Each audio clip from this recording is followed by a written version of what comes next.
स्वामी, सन्माननीय व्यासपीठावर उपस्थित मान्यवर वंदनीय गुरुजन वर्ग व येथे उपस्थित माझ्या मित्र आणि मैत्रिणींनो, मी कुमारी गांगोडे कावेरी संदीप श्री अजितदादा पवार माध्यमिक विद्यालय सोग्रस इयत्ता 10वीची विद्यार्थिनी स्वातंत्र्याचा अमृत महोत्सव या विषयावर प्रकाश जो टाकू इच्छिते। किसी ने खूब कहा है कि हम अपने जान के दुश्मन को भी अपनी जान कहते हैं। किसी ने खूब कहा है कि हम अपने जान के दुश्मन को भी अपनी जान कहते हैं। मोहब्बत की इसी मिट्टी को हिंदुस्तान कहते हैं। जो दुनिया में दिखाई दे उसे खामोशी कहते हैं, जो आंखों में दिखाई दे उसे तूफान कहते हैं। और ऐसा एक ही देश है जिसमें मेहमानों को भी भगवान कहते हैं, मेहमानों को भी भगवान कहते हैं। जगणं महाग होत आहे, जगणं महाग होत आहे, तरीही आम्ही एवढी प्रचंड प्रगती केली की 15 ऑगस्ट 1947 ला भारत देश स्वतंत्र झाला। 26 जानेवारी 1950 ला प्रजासत्ताक झाला। 56 ला राज्याची विभागणी झाली। 62 ला आमच्यावर आक्रमणही झाले। 4ही आक्रमण आम्ही पचवले। 69 ला बँकांचं राष्ट्रीयकरण झालं। 81 ला पृथ्वी क्षेपणास्त्राचा शोध लागला। 82 ला जगाच्याही बाजारपेठेत भारताचं नाव करायला सुरुवात केली। 89 मध्ये 18 वर्षाच्या तरुणाला राजकारणात येता यावं यासाठी राजीव गांधींनी प्रयत्न केले। 91 मध्ये आम्ही व्यापारीकरण स्वीकारलं। 92 मध्ये आम्ही बँकांचाही स्वीकार केला आणि 2000 मध्ये कॅम्प्युटरच्या बाबतीत आम्ही जगाचेही बाप झालो।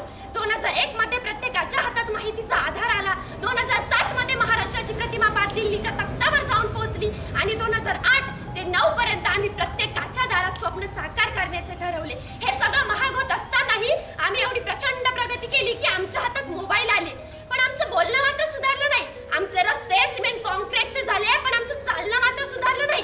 पैशाच्या जोरावर हजारो लाखो किलोमीटर दूर असलेले ग्रह, चंद्र, सूर्य, तारे आम्ही दुर्बिणीच्या सहाय्याने जवळ करून पाहिले, पण आयुष्यभर शेजारी राहणाऱ्या माणसांशी प्रेमाचा संबंध मात्र आम्ही निर्माण करू शकलो नाही। इंजेक्शनच्या जोरावर आम्ही आमचं आयुष्य वाढवलं, पण आमचं आरोग्य मात्र सुधारलं नाही। या सर्व गोष्टी जर आत्मसात करायच्या असतील तर जीवन आणि स्वातंत्र्य या 2 मूलभूत गरजा आहेत। सर्वात आधी तर जीवन एक रंगभूमी आहे। जीवन म्हणजे 2 घडींचा डाव, जीवन म्हणजे संघर्ष। जीवनाच्या अशा अनेक व्याख्या थोर पुरुषांनी मांडल्या। अहो, माणसाने क्षुल्लक गोष्टीसाठी विचलित न होता त्याने आंधळ्याचा डोळा व्हावं, लंगड्याचा पाय व्हावं, अनाथांचं पालक सुद्धा व्हावं, जगावे आणि जगू द्यावे, जगता जगता जीवनाकडे पाहावे, थोडेफार जाणावे आणि या जाणीवेचेच गाणे गुणगुणत राहावे। खून का हो किस मतलब का जिसमें उबल का नाम नहीं, वो खून का हो किस मतलब का जो आ सके देश के काम नहीं, वो खून का हो किस मतलब का जो जीवन नहीं रमानी है, जो पर्वतों में बहता है ना, वो खून नहीं वो पानी है। उसी दिन लोगों ने सही खून की कीमत पहचानी थी जब सुभाष ने बर्मा में मांगी उनसे कुर्बानी थी। बोले, स्वतंत्रता की खातिर बलिदान तुम्हें करना होगा, तुम बहुत जी चुके घर में, लेकिन आगे तुम्हें मरना होगा। आजादी के चरणों में जो तुझे माला चढ़ाई जाएगी ना, वो तेरे खून से गुंफी जाएगी। आजादी का संग्राम क्या पैसों पे खेला जाता है या सिर काटने के सौदे नंगे सर खेले जाते हैं? सर ऊंचा करके वह बोले, रक्त तुम मुझसे लेना, बदले में भारत की आजादी तुम मुझको देना। हो गई सभा में उछल पुछल, सीने में दिल न समाते थे, वह नारे कहाँ तक उछाले जाते थे। हम देंगे देंगे रक्त, बस यही शब्द सुनाई देते थे। रणगन में खड़े युवक तैयार दिखाई देते थे। बोले, सुभाष, जो आगे आए जिसके दिल में भारतीय खून बहता हो, वो आगे आए जो खुद को हिंदुस्तानी कहता हो, वो आगे आए जो खून से हस्ताक्षर करता हो। अरे मैं कफन बढ़ाता हूँ, वो आगे आए जो इसे हंसकर लेता हो। सारी जनता खूंखार उठी, हम आते हैं, माता के चरणों में हम रक्त बहाते हैं। उस दिन तो साहस से भरे युवक आगे बढ़ते ही जाते थे, चाकू सूरी कटारों से अपना रक्त बहाते थे और उसी रक्त की शाहिर में अपनी कलम डुबाते थे और खून से हस्ताक्षर करते ही जाते थे। उस दिन देखा तारों ने हिंदुस्तान पर एक विश्वास नया, उस दिन देखा तारों ने हिंदुस्तान पर एक विश्वास नया, जब लिखा ना भारत देश ने इतिहास नया, खून से लिखा ना भारत देश ने इतिहास नया। कित्येक लढाया लढून, कित्येक बलिदाने देऊन, त्यांची आहुती वाहून शेवटी अखेरीस हे स्वातंत्र्य आपल्या पदरी पडले। स्वातंत्र्य या शब्दाचा अर्थ फक्त तीच व्यक्ती समजू शकते जिने कधी पारतंत्र्य पाहिले असेल, गुलामगिरीत राहिला असेल। आपण सर्वजण तर खूपच नशीबवान आहोत की आपण स्वतंत्र भारतात जन्माला आलो। त्या बाकीच्या अडचणी, त्या गुलामगिरीच्या बेड्या आपल्या हातात झाडले गेल्या नाही ना, याबद्दल ना आपण सर्वजण खूपच नशीबवान आहोत। मित्रांनो, भारत, हिंदुस्थान, इंडिया ही नावं फक्त तोंडावर जरी आली ना तरी रक्त असं सळसळायला लागतं, आपली मान अभिमानाने उंचावते। तो तिरंगा जेव्हा आपल्या समोर फडकत असतो ना, तेव्हा देशातील, आपल्या मनातील, प्रत्येकाच्या मनातील ती देशभक्ती, ती भावना, तो आदर्श पाहण्यासारखाच असतो। आपल्या देशाला ना सोन्याची चिडिया म्हटलं जायचं, कारण आपल्या भारतासारखा समृद्ध, शेतीप्रधान, कृषीप्रधान देश त्या काळी तरी नव्हता हो। म्हणूनच तर इंग्रजांना भारतातून पावलं बाहेर टाकताना खूप त्रास झाला असावा। 1857 ला सुरू झालेला संग्राम यज्ञ 15 ऑगस्ट 1947 ला शांत झालं. 26 जानेवारी 1950 ला आपला भारत प्रजासत्ताक झाला. किती छान ना. पण तुम्हाला माहिती, जातीभेदापासून नाही, ते कार्य तर आजही चालू आहे. डॉक्टर बाबासाहेब आंबेडकर, महात्मा फुले, पंडित जवाहरलाल नेहरू, लाल बहादूर शास्त्री, भगतसिंग, राजगुरू, सुखदेव, चाफेकर बंधू अशा नेत्यांनी खूप प्रयत्न केले. समाज सुधारकांनी खूप प्रयत्न केले या देशाला सुराज्यात बनवण्यासाठी. पण खंत याची वाटते की अजूनही आजही हे कार्य पूर्णत्वास गेलेले नाही. आजही ती हवी तशी प्रगती, तो हवा तसा स्वप्नातला भारत, ते सुराज्य आता गुन्हेगारीचं ग्रहणच लागतंय. किती बदल झाला. हो, पण एक गोष्ट आहे, भारत स्वतंत्र झालाय, आपल्या हातात आहे, सत्ता आपल्या हातात आहे. मग असं का होतं? फक्त 52 सेकंद कुणी राष्ट्रगीत म्हटल्याने कुणी राष्ट्रभक्त होत नाही, कुणी राष्ट्रप्रेमी होत नाही ना. फक्त 15 ऑगस्ट 26 जानेवारीला वंदे मातरम म्हटल्याने कुणी राष्ट्रभक्त होत नाही, कुणी राष्ट्रप्रेमी होत नाही. राष्ट्रभक्त बनतं ते राष्ट्र उभारणीच्या भावनेने. राष्ट्रभक्त बनता येतं ते देशाच्या प्रगतीसाठी केलेल्या प्रत्येक प्रयत्नाने. जरा स्वतःला प्रश्न विचारा, आपल्यामध्ये ते गुण आहेत? आपण हे सर्व केलंय? आणि नसेलही तरी आपण देशभक्त आहोत ना? देशभक्त आहोत का? नाही. प्रत्येकाला हा एक प्रश्न पडायलाच हवा ना. एक ते देशभक्त आहेत जे सदहद्दीवर लढत असतात, आपल्या प्राणांचीही पर्वा न करता या देशाचं रक्षण करतात. एक ते देशभक्त आहेत जे महामारीच्या काळातही कर्तव्यनिष्ठ राहतात. आणि हो विद्यार्थी मित्रांनो, आपल्या सर्वांसमोर उपस्थित आपलं भविष्य उज्ज्वल करण्यासाठी कार्यरत असणारे शिक्षक हे देशभक्त आहेत. मग विद्यार्थी मित्रांनो, यात आपला उल्लेख का होत नाही? आपण कुठे कमी पडतोय का? नाही. एकदा आपल्या व्यक्तिमत्वावर नजर टाकायला काय हरकत आहे? नाही, देशाचे देशभक्त म्हणून आपण स्टेटसला आहोतच ना. मग एकदा मनातही देशभक्ती रुजवा, मनातही देशभक्ती फुलवा. कारण माझ्या मते ज्या दिवशी या देशातील युवा पिढी सुसज्ज आणि सज्ञ होईल ना, त्याच दिवशी भारत खरा स्वतंत्र होईल. देश सलामी इस तिरंगे को जिससे तेरी शान है, देश सलामी इस तिरंगे को जिससे तेरी शान है, ऊंचा हमेशा इसे रखना जब तक सीने में जान है, जब तक सीने में जान है. अरे बलिदानों का सपना सच हुआ था, तब भी भारत देश आजाद हुआ था. 15 ऑगस्ट 1947 ला भारत देश स्वतंत्र झाला. आज आपल्या भारताला स्वतंत्र होऊन 75 वर्ष पूर्ण झाली आहेत. पण या 75 वर्षात आम्ही भारताचे सुजाण नागरिक म्हणून मोठे आहोत. आम्ही प्रगती केली की अधोगती केली? गोऱ्या साहेबांच्या पारतंत्र्यातून 15 ऑगस्ट 1947 ला भारत स्वतंत्र झाला. पण आजही पानपोईवरचा ग्लास साखळीने बांधावा लागतो. मंदिराच्या बाहेर पाटी लावावी लागते. येथे चप्पल बूट बाहेर काढावे.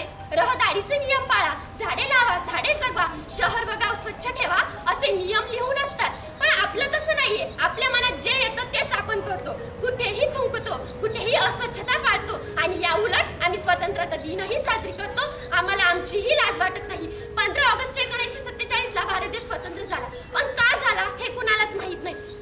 तिरंग्यात 3 रंग असतात, एक अशोक चक्र असतं, हे तर सर्वांनाच माहित आहे. पण त्या 3 रंगांचं महत्व काय, त्या अशोक चक्राचं महत्व काय, हे आम्ही कधी जाणूनच घेतलं नाही. याचा आम्ही कधी अभ्यासच केला नाही. पण कटप्पाने बाहुबलीला का मारलं हे मात्र आम्ही नक्की जाणून घेऊ. प्रत्येक शाळेमध्ये शिकवलं जातं की जात, धर्म, पंथ एकच आहे. मग प्रत्येक शाळेच्या पहिल्याच दिवशी जातीचा दाखला का मागितला जातो असा प्रश्न आम्हाला पडतो. पण आमच्या शाळेचं तसं नाही. मला आमच्या शाळेतली ही गोष्ट खूप आवडते की आमच्या शाळेत कास्ट सर्टिफिकेट पेक्षा तुमचं गुणपत्रक आम्हाला खूप महत्वाचं आहे. साड जमिनीतून सोनं पिकवायला सुरुवात केली आणि transform India to transform agriculture अशा धोरणांपासून आयात करणारा भारत आज निर्यात करणारा भारत झालाय. मित्रांनो, श्रीलंकेची आर्थिक व्यवस्था विस्कळीत झाली होती. तेव्हा देखील ती श्रीलंका अख्ख्या जगाकडे आस लावून बसली होती की अरे माझ्या मदतीला कोण येतंय. तेव्हा देखील आपल्याच भारत देशाने पुढाकार घेतला आणि हजारो टन तांदूळ त्या श्रीलंकेला पाठवला आणि सोबत आपले सैनिकही पाठवलं. हे सांगण्याचं तात्पर्य एवढंच की आपला भारत देश हा जगात शांती दूत देश म्हणून काम करतोय. आपला भारत देश हा संतांची पावनभूमी असलेला देश आहे. तो अनेक नैसर्गिक साधन संपत्तीने समृद्ध असा देश आहे. पण आज पण आपल्या भारत देशात कित्येक गावे, कित्येक खेडे, आदिवासी समाज रस्ते, वीज, पाणी या सुविधांपासून वंचित आहेत. आणि याचे मुख्य कारण म्हणजे भ्रष्टाचार. आजही आपल्या भारत देशात भ्रष्टाचार फोफावलाय. गरीब जनता अधिकच गरीब होत चालली आहे, तर श्रीमंत सावकार करोडपती बनतायत. मोठमोठे अधिकारी, मोठमोठे नेते मंडळी भ्रष्टाचार करून आपली तिजोरी मजबूत करतायत. या सर्वांनी ना सिकंदरचा आदर्श डोळ्यासमोर ठेवला पाहिजे. तो सिकंदर की ज्याने सारे जग जिंकले, परंतु मरताना त्याने सांगितले की मी मेल्यावर माझ्या दोन्ही हातांच्या मुठी खुल्या सोडा. जगाला कळू द्या ना की मीच सारे जग जिंकणारा सिकंदर जाताना काहीच सोबत घेऊन जाऊ शकलो नाही. त्यामुळे गरजेपुरतं धन जवळ ठेवा, दान धर्म करा. अहो भगवद्गीतेमध्ये श्रीकृष्णाने अर्जुनाला सांगून ठेवलंय, यदा यदा हि धर्मस्य ग्लानिर्भवति भारत अभ्युत्थानम अधर्मस्य तदात्मानः सृजन्यहम्. दुष्टांचा संहार करण्यासाठी हे अर्जुना मी प्रत्येक युगात जन्माला येईल. आज पण आपल्या भारत देशात अधर्म, स्त्रियांवरील अत्याचार, आतंकवाद आणि भ्रष्टाचार फोफावलाय. आज पण आपल्या भारत देशाला अशाच एका महान योद्ध्याची गरज आहे. पण मला असं वाटतं की हे महान योद्धे आजही आपल्या भारत देशात आहेत आणि ते म्हणजे आपले सैनिक, आपले वीर जवान. त्यांना मला म्हणावंच वाटतं. 26 जानेवारी 1950ला भारताला त्याच्या सार्वभौमत्वाची जाणीव करून देणारं संविधान प्राप्त झालं. पुढे स्वराज्य, स्वदेशी आणि राष्ट्रीय शिक्षण यांसारख्या आदर्शवादी संकल्पना उराशी बाळगून भारतानं गरीब राष्ट्र ते विकसनशील राष्ट्र असा खडतर प्रवास पार केला. याच भारताबद्दल मोहम्मद अलीजी असं म्हणाले होते की भारतातील विविधता हे भारतासमोरील सगळ्यात मोठं आव्हान ठरणार आहे. पण अगदी दुसऱ्या बाजूला पंडित नेहरूंनी द हिस्ट्री ऑफ इंडिया या पुस्तकात लिहिल्याप्रमाणे 540 पेक्षा अधिक संस्थांना आणि कित्येक संस्कृतींना स्वतःमध्ये सामावून घेत भारताने विविधतेतून एकता अशी नवीन ओळख तयार केली होती. गेले 75 वर्ष भारतीय स्वातंत्र्याची गाठल्यानंतर भारताने गाठलेल्या यशाचा अंबर असेल, विविधतेतून टिकवलेली एकता असेल, विचारांचा जपलेला वारसा असेल, जपलेली संस्कृती असेल, किंबहुना या जगातील सगळ्यात मोठी लोकशाही असेल, या साऱ्याच गोष्टी भारतीय स्वातंत्र्याला अधिक बोलकं करू पाहतात. म्हणून अमेरिकन विचारवंत हिटलर असं म्हणतो की भारतीय स्वातंत्र्याची 75 वर्ष हा फक्त काही वर्षापुरतेचा नागोबा नसून तर तो येणाऱ्या नवीन क्रांतिकारी पर्वाचा आरंभ आहे. आणि त्याच क्रांतिकारी पर्वाचं अवलोकन करण्यासाठी तुमच्या समोर उभी आहे. नमस्कार, मी कुमारी नवले सायली संजय, श्री अजितदादा पवार माध्यमिक विद्यालय सोग्रस इयत्ता 9वीची विद्यार्थिनी. प्रस्तुत विचारपीठावरती विषय मांडते प्रवास भारतीय स्वातंत्र्याचा. विषयाच्या सुरुवातीला स्पष्ट करते की आताच काही वर्षांपूर्वी द हिंदू या वर्तमानपत्रामध्ये गोल्डन जुबली ऑफ इंडिया नावाचं अग्रलेखित लेख येऊन गेलाय, ज्यामध्ये सरळ असं सांगण्यात आलंय की ज्या कालखंडामध्ये भारताला स्वातंत्र्य मिळालंय अगदी त्याच कालखंडात ब्रिटिश राजवटीकडून एकूण 12 राष्ट्रांना स्वातंत्र्य मिळालं होतं. परंतु भारतीय नागरिकांनी पार पाडलेल्या जबाबदाऱ्यांमुळे आणि भारताने राबवलेल्या ध्येय धोरणांमुळे भारत त्या 12 राष्ट्रांपेक्षा अधिक विकसित राष्ट्र म्हणून जगासमोर येताना पाहायला मिळतो. मला असं वाटतं की जर आपल्याला कोणी विचारलं की गेल्या 75 वर्षामध्ये भारताने काय कमावलंय तर त्याचं उत्तर हे असेल, भारताने ओसाड झालेल्या जमिनीतून सोनं पिकवण्याचं काम केलं. म्हणजेच ट्रान्सफॉर्मिंग इंडिया, ट्रान्सफॉर्मिंग ॲग्रिकल्चर अशा धोरणांमधून आयात करणारा भारत आज निर्यात करणारा भारत झाला आहे. भारत आज 130 देशांची भूक मिटवताना तुम्हा आम्हाला पाहायला मिळतो. मग 1991 ला केलेलं नवीन आर्थिक धोरण असेल किंवा 2020 ला केलेलं नवीन शैक्षणिक धोरण असेल, अशा धोरणांमधून भारत त्याच्या आत्मनिर्भरतेकडे वाटचाल करत चाललेला आहे. मग 1951 ला 936 असलेलं तर 2011 ला 947 पर्यंत पोहोचलेलं भारताचं निम्न गुणोत्तर असेल किंवा भारताची 12% वाढलेली साक्षरता असेल. मग नालंदा, तक्षशिला यांसारख्या विश्वविद्यापीठांचा नुसता जगभरात डंका न मिरवता भारताने त्यातून आदर्श घेत IIT, NIT, नीट यांसारख्या शिक्षण संस्था उभ्या करण्याचं काम केलं. हरित क्रांती, श्वेत क्रांती, दुग्ध क्रांती, नील क्रांती, गुलाबी क्रांती, अवकाश क्रांती, दूरसंचार संवाद क्रांती इथपासून ते most price production in 1 year हा किताब मिळवणाऱ्या देशांपर्यंत भारताने मजल मारली.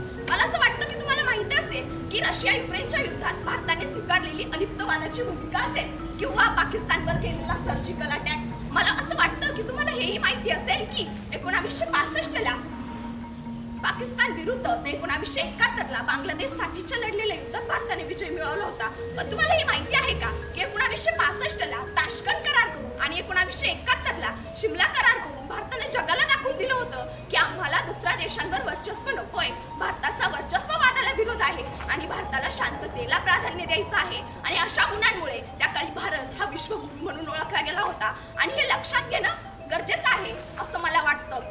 म्हणून जहां डाल डाल पर सोने की चिड़िया करती है बसेरा वो भारत देश है मेरा असं माझ्या देशाचं वर्णन केलं जातं. आणि याच देशामध्ये 3,500 जाती धर्म आणि हजारो भाषा बोलल्या जातात. माझ्या याच देशामध्ये अनेक जाती धर्माच्या लढाया झाल्या, परंतु भारताने एकता, एकात्मता आणि अखंडता कधीही सोडली नाही. अगर इस देश में रहना है तो वंदे मातरम कहना ही होगा असं आमच्या कोणत्याच भारतीयांना सांगावं लागत नाही. कारण कोणताही भारतीय जर कोणत्याही चौकामध्ये राष्ट्रगीत चालू असेल तर तो त्या राष्ट्रगीताला उभा राहतो. ही माझ्या भारत देशाची संस्कृती आहे. विषयाच्या दुसऱ्या बाजूचं चिंतन करताना असं लक्षात येतं की वैष्णवजनक स्त्रोते हे म्हणणाऱ्या गांधींच्या देशामध्ये जेव्हा पुन्हा एकदा द्वेषाची भाषा बोलू जाऊ लागते, सामाजिक न्यायाची अवघी परिभाषा म्हणणाऱ्या आणि भारतीय राज्यघटनेचे शिल्पकार असणाऱ्या डॉक्टर बाबासाहेब आंबेडकरांच्या देशाचा वसा सांगणाऱ्या नेहरूंच्या देशामध्ये जेव्हा पुन्हा एकदा झुंडीचं हत्यासत्र सुरू होतं, तेव्हा गेल्या 75 वर्षामध्ये आपण काय काय गमावलंय ना याचं पुन्हा एकदा अवलोकन करण्याची गरज भासू लागते. येणाऱ्या 25 वर्षाच्या कालखंडामध्ये भारतासमोर अनेक ध्येय धोरणं उभी आहे. त्यावर भारताला विजय मिळवायचा आहे. गरिबी, दुःख, नैराश्य, जात, धर्म या साऱ्याच गोष्टीवर मात करून भारताला भविष्याकडे वाटचाल करायची आहे. आणि विषयाचा शेवट करताना मला असं वाटतं की गमावणं आणि टिकवणं यापेक्षा जे आहे ते शाश्वत राहणं आणि जे आहे त्यातून विकास करणं. म्हणून भारताचे माजी राष्ट्रपती डॉक्टर APJ अब्दुल कलाम यांच्या इंडिया 2020 या पुस्तकातील प्रकरणाचा अभ्यास केल्यावर असं लक्षात येतं की भारताला आज 2 शहरांना जोडणारा समृद्ध विकासाचा महामार्ग नकोय, तर 2 खेडोपाड्यांना जोडणारा शाश्वत विकासाचा महामार्ग हवाय. Skill India, digital India, made in India यांसारखी तत्व या भारताच्या मातीत आज रुजतीलही, परंतु त्याच स्किल इंडियाच्या पोस्टर खाली झोपलेल्या अर्ध्याहून अधिक भारतीयांच्या भुकेचा प्रश्न मिटवायचा आहे. विषमतेचा हा दूर लोटायचा आहे आणि येणाऱ्या 25 वर्षाच्या कालखंडामध्ये भारताला नवीन महासत्ता बनवायचा आहे आणि त्याने बनावं इतकाच मापक आशावाद व्यक्त करते आणि या विचारपीठाची रजा घेते. समुद्रास्य दक्षिणम तद भारतम नामम भारती यज्ञ संतती. याचा अर्थ आहे अर्थात आपला भारत देश जो उत्तरमध्ये हिमालय आहे आणि दक्षिणमध्ये समुद्र, आणि या भारतात राहणारे आपण सगळे भारतीय येथे राहतो. नमस्कार, मी कुमारी आहे ऋतू रमेश, इयत्ता 10वीची विद्यार्थिनी. आज सर्वांना स्वातंत्र्य दिनाच्या हार्दिक शुभेच्छा देते आणि माझ्या भाषणास सुरुवात करते. मैं उस देश की नागरिक हूँ जहाँ छत्रपति शिवाजी महाराज और सम्राट अशोक जैसा राजा था. मैं उस देश की नागरिक हूँ जहाँ डाल डाल पर सोने की चिड़िया को पाया जाता था. मैं उस देश की नागरिक हूँ जहाँ हर 50 मील पर रूप, पहनावा, मजहब बदल जाता था. मैं उस देश की नागरिक हूँ जहाँ अपने भूगोल के पहले इस ब्रह्मांड का भूगोल समझ आता था. आई ही मुलाची पहिली शाळा असते तर शाळा ही मुलाची दुसरी आई. तर या शाळारूपी आईलाही मी वंदन करते आणि माझ्या भाषणास सुरुवात करते. नमो मातृभूमी जिथे जन्मले मी, नमो आर्यभूमी जिथे वाढले मी, नमो कर्मभूमी ज्याच्यात गावी पडो देह माझा नमामि नमामि. मंजिल उन्हीं को ही मिलती है जिनके सपनों में जान होती है.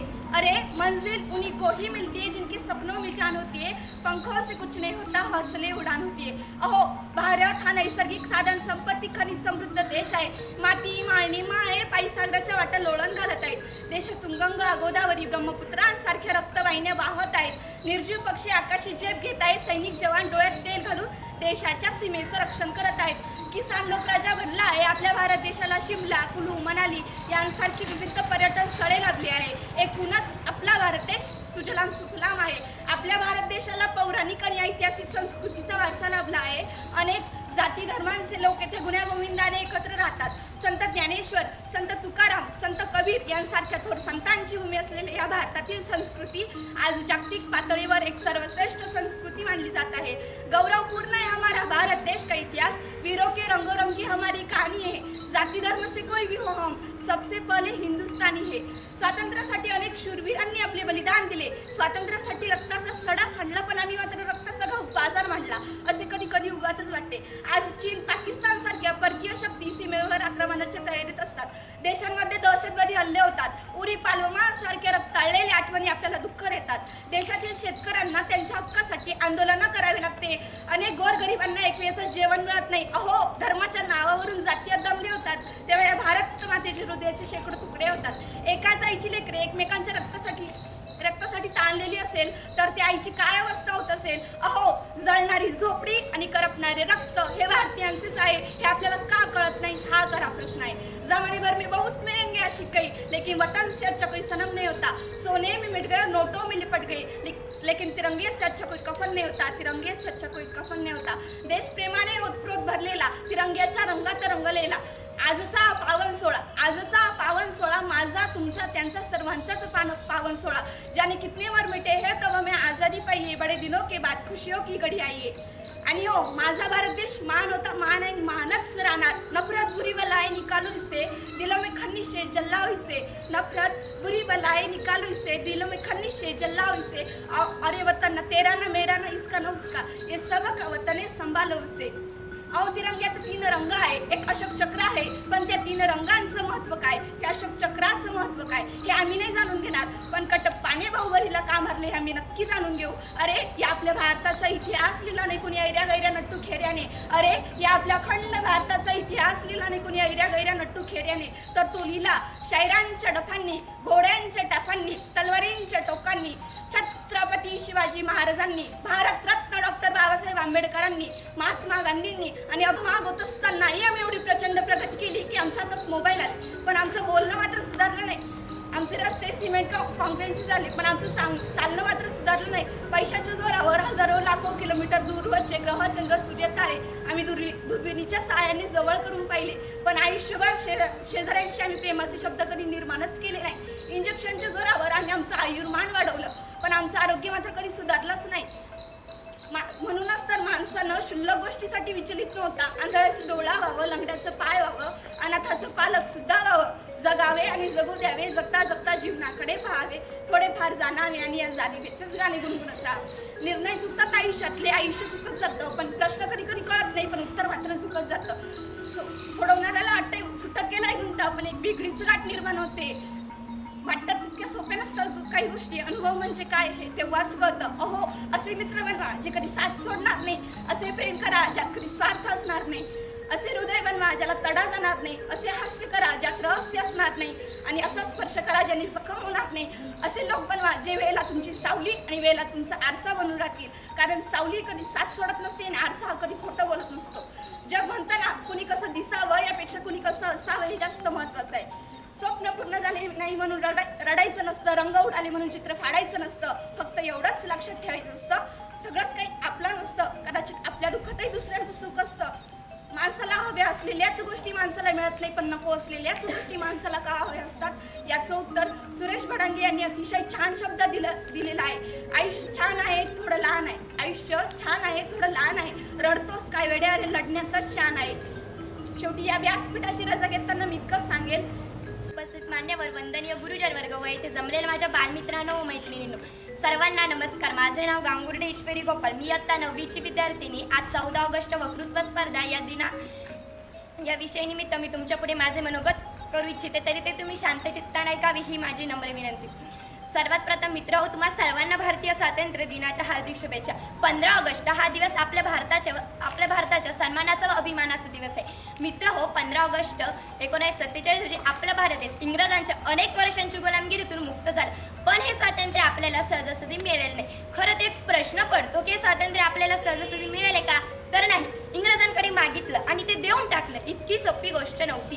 त्यासाठी अनेकांनी आपल्या त्याग, तप, बलिदान या देशासाठी दिलं. मग तेव्हा कुठेतरी जाऊन आपल्याला स्वातंत्र्य मिळालं. मग त्यामध्ये महात्मा गांधी, लोकमान्य टिळक, सावरकर, आगरकर असतील, अशा अनेक जणांनी तुरुंगवास भोगला. कित्येक जणांनी आपल्या प्राणांची आहुती दिली. मग तेव्हा कुठेतरी जाऊन आपल्याला स्वातंत्र्य मिळालं. आज आपण इतक्या आनंदात सण उत्सव साजरे करू शकतो, कारण आपल्याला स्वातंत्र्य मिळालं म्हणून. भगतसिंग सुद्धा हसत हसत फासावर गेले. राजगुरू, सुखदेव, चापेकर बंधू सुद्धा हसत हसत फासावर गेले. खरं तर पुढे मृत्यू दिसत होता. आपल्याला फासावरती जायचंय हे त्यांना माहितही होतं, पण कुठेतरी दुसऱ्या बाजूला त्यांना अभिमान वाटत होता. नाही, आपल्या बलिदानानंतर या देशाला स्वातंत्र्य मिळेल. आणि डोळ्यातून एक अश्रूही न काढता हसत हसत फासावर गेले आणि आपल्याला जाता जाता सांगून गेले, सांस थमती गई नब जमती गई, सांस थमती गई नब जमती गई, फिर भी बढ़ते कदम को ना रोकने दिया, अरे कट गए सर हमारे तो कुछ गम नहीं, हिमालय का सर हमने झुकने नहीं दिया, मरते मरते रहा बाक अपन साथियों, तुम्हारे हवाले वतन साथियों, अब तुम्हारे हवाले वतन साथियों. या देशाच्या तरुणांनो, या देशाच्या वीरांनो, ही मातृभूमी, हा देश, हे वतन आता तुमच्या हातात आहे. याला तुम्हाला फुलवण्याची गरज आहे आणि स्वातंत्र्य टिकवण्याची गरज आहे, असे भगतसिंग आपल्याला जाता जाता सांगून गेले. आणि अशा अनेक जणांच्या बलिदानांमुळे आपला भारत देश स्वतंत्र झाला. खरं तर 150 वर्ष इंग्रजी सत्तेने भारत मातेला छळले. अनेकांनी बलिदान दिलं, अनेकांनी तुरुंगवास भोगला आणि अनेकांनी आपल्या कुटुंबाचा, घराचा, दाराचा विचार न करता या देशासाठी समर्पित झाले. मग तेव्हा कुठेतरी जाऊन आपल्याला स्वातंत्र्य मिळालं. आणि आज एवढंच नव्हे तर आज आपण टीव्हीवर खूप बातम्या बघतो, वाचतो की आज एवढे सैनिक शहीद झाले. तेव्हा कुठेतरी विचार येतो, जेवढं स्वातंत्र्य मिळण्यासाठी जेवढे क्रांतीवीर महत्त्वाचे होते, जेवढे जितकं बलिदान महत्वाचं होतं आज तितकं स्वातंत्र्य टिकवण्यासाठी सीमेवर लढणाऱ्या जवानांचं समर्पणही तितकंच महत्वाचं आहे. आपण पाहतो की अतिशय उष्ण वाळवंटात, अतिशय उष्ण प्रदेशात की कुठेतरी अतिशय थंड प्रदेशात की जेथे अतिशय प्रतिकूल परिस्थिती असते ते तिथे आपल्या देशाचं संरक्षण करतात. आज ते तिथे आहेत म्हणून आज आपण इथे आहोत. आज ते तिथे लढतायत म्हणून आज आपण इथे सुरक्षित आहोत. आपल्या छातीची धार त्या ठिकाणी करत आहे आणि म्हणून कुठेतरी आपण इथे सुरक्षित आहोत. आज ते सैनिकही तितकेच महत्वाचं आहे, त्यांचं बलिदानही आज तितकंच महत्वाचं आहे. पण कधी आपण विचार केला आहे की जेव्हा एखादा देशासाठी लढण्यासाठी सीमेवर जात असेल तेव्हा त्यांच्या आई वडिलांची, बायको मुलांची काय अवस्था होत असेल? कधी नवीन बातमी कानावर पडेल नाही त्यांनाही माहीत नसतं हो. कधीतरी ते त्यांच्या येण्याची वाट बघत असतात, पण ते मात्र या देशाला सुरक्षित करण्याची वाट बघत असतात. कधी कधी गोळी त्यांच्या छातीमधून आरपार जायला हे कुणीच सांगू शकत नाही. जर आज एखादा आईचा मुलगा खेळत असेल आणि तो तिच्या नजरेपासून दूर झाला तर ती आई पूर्ण गावभर ओरडत फिरते की माझा मुलगा कुठे? पण येथे त्या आईला माहिती आहे की माझा मुलगा एक ना एक दिवस त्या देशासाठी शहीद होणार आहे, या देशासाठी बलिदान देणार आहे. मग त्या आईची परिस्थिती काय होत असेल याचा कधी आपण विचार केला आहे की आज ते सैनिक तिथे लढताय ना म्हणून आज तरुण मज्जा करताय. आजच्या तरुणांनी तर निर्लज्जपणाच्या सर्व सीमा ओलांडून टाकला. आता तर म्हणायला लागलाय की बिअरमुळे सर्दी खोकला जातो म्हणे, तर दुसरीकडे म्हणायला लागलाय की बिअरमुळे तब्येत सुधारली. अरे काय हा फालतूपणा! खरंच जर बिअरमुळे सर्दी खोकला जातो तर सरकारी दवाखान्यात दारूच्या बाटल्या फुकटच नसते का वाटल्या? आणि जर दुसरीकडे म्हणतोय तर तब्येत सुधारली तर दारू पिणाऱ्यांनी त्यांच्या आईवडिलांना दारूच नुसती पाच दिगाव आणि स्टँडर्ड म्हणतात. तर सचिन तेंडुलकर अख्खे 5 कोटी अख्खे 100 कोटी देऊन दारूची जाहिरात करायला नाकार का देतो? या सगळ्या गोष्टी याच्या तरुणांनी समजून घेतल्या पाहिजे. आणि आपण आजच्या युवकांकडून अपेक्षा करतो ती आमच्या छत्रपती शिवरायांच्या स्वराज्याची. कसे होते आमच्या छत्रपतीच्या शिवरायांचे मर्द मावळे? सकाळी उठे, धावत उठे, प्राण जाय परत पिछे नाही हटे. आणि आमचे आजचे मर्द मावळे उशिरा उठे, अड्ड्यावर जाय, बियर पिये, बाटली फोटे पर पिछे नाही हटे. आजच्या तरुणांनी हे कुठेतरी समजून घेतले पाहिजे. माझे नाव राधा रमेश पालिवाल, आमचे संस्थेचे सचिव माननीय प्रशांतदादा बनकर व इतर सदस्य, सूर्याच्या तेजाप्रमाणे चमकणारे माझे गुरुजन वर्ग आणि चांदण्यांप्रमाणे चमकणारे माझे बंधू आणि बहिणी, तुम्हा सर्वांना प्रथमतः माझा नमस्कार व तुम्हा सर्वांना भारतीय स्वातंत्र्य दिनाच्या हार्दिक शुभेच्छा. आज 15 ऑगस्ट भारताला इंग्रजांपासून मिळालेले स्वातंत्र्याचे दिवस आणि या महत्त्वाच्या दिवशी मला इथे 2 शब्द बोलण्याची संधी देणारे माझे गुरुजन वर्ग, त्यांचे मी हृदयापासून शतशः आभार मानते व आपल्या भाषणास सुरुवात करते. खून कहो किस मतलब का जिसमें उबाल का नाम नहीं, वो खून कहो किस मतलब का जो आ सके देश के काम नहीं, वो खून कहो किस मतलब का जो जीवन न रमानी है, जो पर्वतों से बहता है, वो खून नहीं वो पानी है. उसी दिन लोगों ने खून की सही सही कीमत पहचानी थी, जिस दिन सुभाष ने बर्मा में जाकर मांगी उनसे कुर्बानी थी. बोले आज़ादी के खातिर बलिदान तुम्हें करना होगा, तुम बहुत जी चुके इस जग में, लेकिन आगे तुम्हें मरना होगा. आज़ादी का संग्राम कहीं पैसों पे खेला जाता है या सिर कटाने का सौदा का सिर झेला जाता है. आजानु बाहु जिगर के वे बोले रक्त तुम मुझे देना, बदले में भारत देश की आज़ादी तुम मुझसे लेना. हो गई ना सभा में उतल फुतल, सीने में दिल न समाते थे, 100 इनकलाम के नारे कोसों तक छाए जाते थे.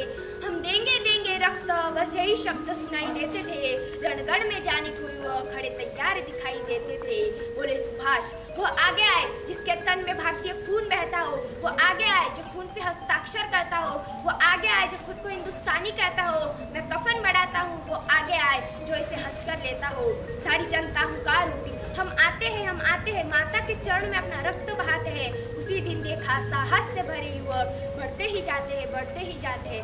चाकू छुरी कटार से वे अपना रक्त बहाते हैं और उसी रक्त के शाही में वो अपनी कलम डुबाते हैं और आज़ादी के बरमाले पर हस्ताक्षर करते ही जाते हैं. उसी दिन देखा तारों ने हिंदुस्तानी विश्वास नया, जब लिखा भारत देश ने खून से इतिहास नया. मित्रांनो, आपल्याला जे स्वातंत्र्य मिळाले ते त्या सहजासहजी नाही मिळाले. यासाठी वंदनीय मंगल पांडे, भगतसिंह, राजगुरू, सुखदेव, डॉक्टर बाबासाहेब आंबेडकर, राणी लक्ष्मीबाई, वीर सावरकर, आगरकर अशा कितीतरी महानवीरांनी आपले रक्त सांडले. नंतर कुठेतरी जाऊन आपल्याला स्वातंत्र्य मिळाले. खरंच आपल्या नशिबात देशासाठी रक्त सांडण्याची, देशासाठी प्राण अर्पण करण्याची संधी नाही. खरंच नशीबवान होते ते लोक, केवळ देशासाठी जगलेच नाही तर देशासाठी प्राणही अर्पण केले. मित्रांनो, आपल्याला जर आपल्या देशाची सेवा करायची असेल तर आपल्याला आपल्या देशाच्या प्रत्येक प्रगतीसह भाग घ्यावा लागल आणि समजून घ्यावा लागल की माझी जिम्मेदारी काय आहे, माझी ड्युटी काय आहे. आणि एक गोष्ट नेहमी लक्षात ठेवावं लागल की हा देश माझा आहे, या देशातले सर्व लोक माझे आहे. याच्यासाठी आपल्याला कठोर कष्ट करावं लागेल. मित्रांनो, आपल्या देशाकडे कष्ट करण्यासाठी, आपल्या देशाचे स्वप्न पूर्ण करण्यासाठी 280 करोड हात आहे. आणि आज आपला भारत देश प्रगतीपथावर सुद्धा चाललेला आहे. गेल्या काही वर्षांपूर्वी आपला भारत देशात 10वी अर्थव्यवस्था होता. कितवी? 10वी अर्थव्यवस्था. पण आज आपल्या भारत देशाने इतकी प्रगती केली आहे की आज आपला भारत देश 5वी अर्थव्यवस्था आहे. कितवी? 5वी अर्थव्यवस्था. पण मित्रांनो, आपण जर ही अर्थव्यवस्था आपल्या कार्यकाळात सांगून दुसऱ्या क्रमांकावर नेली नाही तर आपण खूप काही केलं असं तरी समजू नका. जिथे आपल्या शाळेचे शिक्षक जिथे 5 तास थांबून शिकवायचं तिथे ते आपल्याला 8 तास कष्ट करून शिकवतात. हीच आहे खरी देश सेवा. आणि जेव्हा एखादा गरुड उंच आकाशात उडतो त्याचं पूर्ण लक्ष हे जमिनीवर त्यांच्या घरट्यांच्या पिल्लांकडे असतं. तसंच आपल्या शाळेचे मुख्याध्यापक माननीय श्री रावसाहेब जाधव इतर शिक्षक यांचं पूर्ण लक्ष आपल्यावर असतं. त्यांना असं वाटतं की माझं विद्यार्थ्याचं भविष्य उज्ज्वल व्हावं असं त्यांना वाटतं. खरंच खूप अलर्ट असतं ते. Thank you so much sir. आणि मित्रांनो, आपल्या संस्थेचे सचिव माननीय श्री प्रशांत दादा बनकर हे आपल्याला शिक्षण घेताना कुठलीही अडचण येऊ नये याची पूर्ण काळजी घेतात. आपल्याला जर आपल्या भारताच्या प्रगतीत सहभाग घ्यायचा असेल, आपल्याला आपला भारत देश गुरु बनवायचा असेल तर त्याच्यासाठी फक्त एकच मार्ग आहे आणि तो मार्ग म्हणजे शिक्षण आणि फक्त शिक्षण. आणि हे शिक्षण देऊन आपलं भविष्य उज्ज्वल बनवण्याचं काम करताय, भारत मातेची सेवा करताय ते म्हणजे आपले संस्थेचे सचिव माननीय Shri Prashant Dada Bankar. Thank you so much sir. Sir, मला खूप काही बोलायचं आहे पण ते व्यक्त करण्यासाठी माझ्याकडे शब्द नाही आणि ते शब्दात व्यक्त करता येतात ते खूप काही बोलण्यासारखं असतं असं मला तरी वाटत नाही. तात्पर्य एवढंच मित्रांनो की आज आपला भारत देश हा मदत घेणारा नाही तर मदत करणारा देश बनला आहे. आणि आज आपला भारत देश हा नवीन भारत देश आहे. पण कोणी या भारत देशाला शांतप्रिय म्हणून त्याच्या वाटेला जाऊ नये. नाही, अन्यथा तो घुसायलाही घाबरणार नाही आणि घुसून मारायलाही घाबरणार नाही. एवढे बोलून मी माझे 2-3 शब्द संपवते. धन्यवाद. भारत माता की जय. वीरांना ज्यांच्यामुळे हा दिवस पाहिला, आज सलाम आहे ते वीरांना ज्यांच्यामुळे हा दिवस पाहिला की आई आहे भाग्यशाली जिच्या पोटी जन्मलेल्या वीरांमुळे हा देश अखंड राहिला.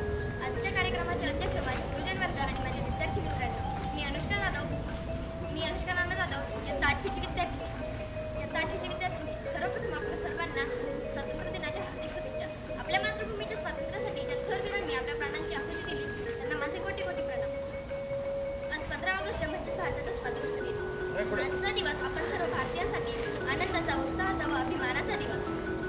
महात्मा गांधी, पंडित जवाहरलाल नेहरू, लोकमान्य टिळक, नेताजी सुभाषचंद्र बोस, भगतसिंग अशा थोर पुरुषांनी देशाच्या स्वातंत्र्यासाठी आपले जीवन समर्पित केले. 15 ऑगस्ट 1947 रोजी आपल्या देशाला ब्रिटिशांपासून स्वातंत्र्य मिळाले. न जातीसाठी लढले, न धर्मासाठी लढले. भारतीय स्वातंत्र्यवीर फक्त देशासाठीच लढले. भारत हा नैसर्गिक संपत्ती आणि खनिज समृद्ध देश आहे. माती हिमालय उभा आहे, पै सागराच्या लाटा लवान धरत आहे. देशातून गंगा, गोदावरी, ब्रह्मपुत्रांसारख्या रक्तवाहिन्या वाहत आहे. निर्जीव पक्षी आकाशी भरारी मारतो आहे. सैनिकांनी जवान डोळ्यात तेल घालून देशाची सेवा सीमा रक्षण करत आहे. आपल्या देशाला सिमला, मनाली, कुलू यासारखी समृद्ध पर्यटन स्थळे लाभली आहेत. इथूनच आपला भारत देश सुजलाम सुफलाम आहे. आपल्या देशाला पौराणिक आणि ऐतिहासिक संस्कृतीचा वारसा लाभला आहे. अनेक जाती, धर्माची, भाषांचे लोक इथे पुण्य गोविंदाने एकत्र राहत आहेत. संत ज्ञानेश्वर, संत तुकाराम, संत कबीर यांसारख्या थोर संतांची भूमी असलेल्या आपल्या देशाची संस्कृती आज जागतिक पृथ्वीवर एक सर्वश्रेष्ठ संस्कृती मानली जाते. भारत एकाच वेळी अध्यात्मक आणि विज्ञानातही अग्रेसर होत आहे. अनेक प्रकारात भारताने जागतिक दर्जाची कामगिरी केली आहे. स्वातंत्र्याच्या अमृत महोत्सवात गेली 76 वर्ष साहित्य, कला, क्रीडा, सांस्कृतिक अशा विविध क्षेत्रात नामवंत लेखक, साहित्यिक, कलावंतांनी आपला अमिट ठसा उमटवला आहे. असे असले तरी एकीकडे प्रगती होत आहे आणि दुसरीकडे मात्र अनेक गोष्टी आपल्याला वेदना देत आहेत. देशाच्या स्वातंत्र्यासाठी अनेक शूरवीरांनी आपले बलिदान दिले. आपले संपूर्ण आयुष्य स्वातंत्र्यासाठी खर्च केले. स्वातंत्र्यासाठी रक्ताचा सडा सांडला. पण आम्ही मात्र रक्ताचा घाव बाजार मांडला असे कधी उगाचच वाटते. आज चीन, पाकिस्तानसारख्या परकीय शक्ती सीमेवर आक्रमणाच्या तयारीत असतात. देशांमध्ये दहशतवादी हल्ले होतात. पूर्वी पालवमांसारख्या रक्तलेल्या आठवणी आपल्याला दुःख देतात. देशातील शेतकऱ्यांना स्वतःच्या हक्कासाठी आंदोलन करावे लागते. अनेक गरिबांना एक वेळचे जेवण सुद्धा मिळत नाही.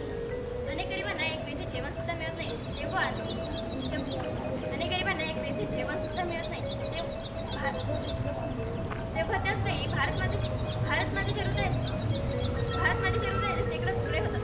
एकाच आईची लेकरे एकमेकांच्या रक्तासाठी तहानलेली असतील तर त्या आईची काय अवस्था होत असेल, या साऱ्या आक्रमणांमध्ये अतिशय सामान्य माणूस भरडला जातो. जळणारी झोपडी आणि करपणारे रक्त हे भारतीयाचंच आहे, हे आपण का विसरतो? हा खरा प्रश्न आहे. शेवटी जाता जाता इतकेच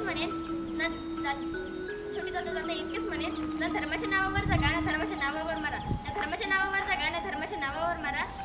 माणुसकी धर्म आहे या देशाचा, फक्त देशासाठीच जगा.